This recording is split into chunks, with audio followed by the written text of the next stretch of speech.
I'm 49 years old. God, that hurts. I want to lie, I really do. Please, can't we all shave off a decade? Well, not you teenagers, unless you want to go through puberty again. Now, I know if I were a pilgrim, I'd already be dead. Their life expectancy in the early 1600s was 40 years old, and I have no reason to believe I'll be taken down by scurvy. So the glass is half full, right? No, the glass is empty and cracked. I'm not concerned about living until I'm 100 years old. In fact, I'd rather not live that long. I don't want to go any deeper on the timeline. I don't want to lose the last few moments of what an elderly person would consider my youth. You see, my prime is behind me, and she's laughing at my sagging tush. How did this happen? Why didn't anyone tell me?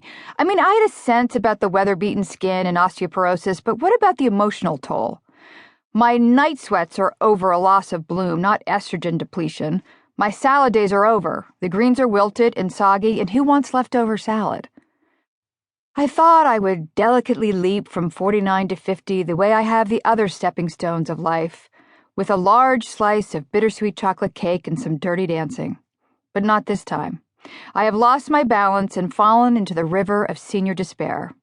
Yesterday, I peed a little when I laughed. So now, in my pre-50 spiral, I decided that instead of succumbing further, I would endeavor to improve myself. I would start training for my second childhood, the winter of my life, and vent, and try to understand exactly what is happening to my abdominal region. This will be difficult because I am losing my memory. Sometimes I stare blankly at one of my daughters because I honestly can't remember what we named her. But maybe turning 50 is a wake-up call, a chance to stave off decrepitude and better myself in all areas. I know I'm not going for the gold in gymnastics, but I might get out of bed before noon. When I started writing my last book, I created a Twitter account, as writers are encouraged to do. It is the modern-day way to rise from obscurity and create a fan base. A better fit for me than making a sex tape. I love the challenge of coining humorous thoughts in 140 characters. In fact, because I know my editor is reading this, how about we knock this book out in 140 characters and call it a day? I reveled in the excitement of clicking out my thoughts to the Twitter sphere and receiving instant reactions. I now follow everything from Vanilla Ice to Benjamin Moore Paint. Maybe it's because ours is a first generation to have social media. I'm sure it felt the same way in 1876 when the telephone came along. I would have been crank-calling everyone from Grover Cleveland to Sitting Bull. Imagine playing Words with Friends with Emily Dickinson. A few weeks into my pre-midlife crisis, I stumbled upon an inspirational quote Twitter feed. I decided to follow it. I'm not that discerning. I also follow grilled cheese. The way the feed works was this. Every day at around 9:30 a.m., they send a single inspirational quote. Now, I grew up in the 1970s when the sayings were very clear and simplistic. Make love, not war, and hang in there, baby.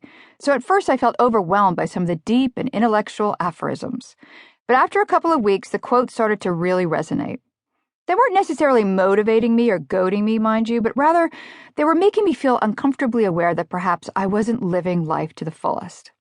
I suddenly felt intense pressure to live a souped-up version of my life based on Doors of Life desk calendars and sweaty wisdom water bottles. What if I did live today as if it were my last?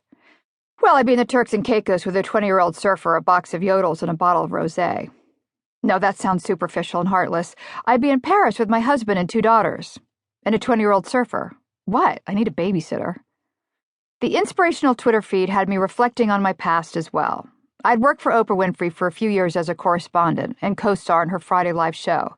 There was always takeaway from every show and an opportunity for an aha moment. And I saw firsthand how virtually every one of her guests was applying the learned spiritual truths to his or her life. One of Oprah's favorite sayings was, "Turn your words into wisdom." But I never said anything that could be remotely construed as enlightened, let alone enlightening.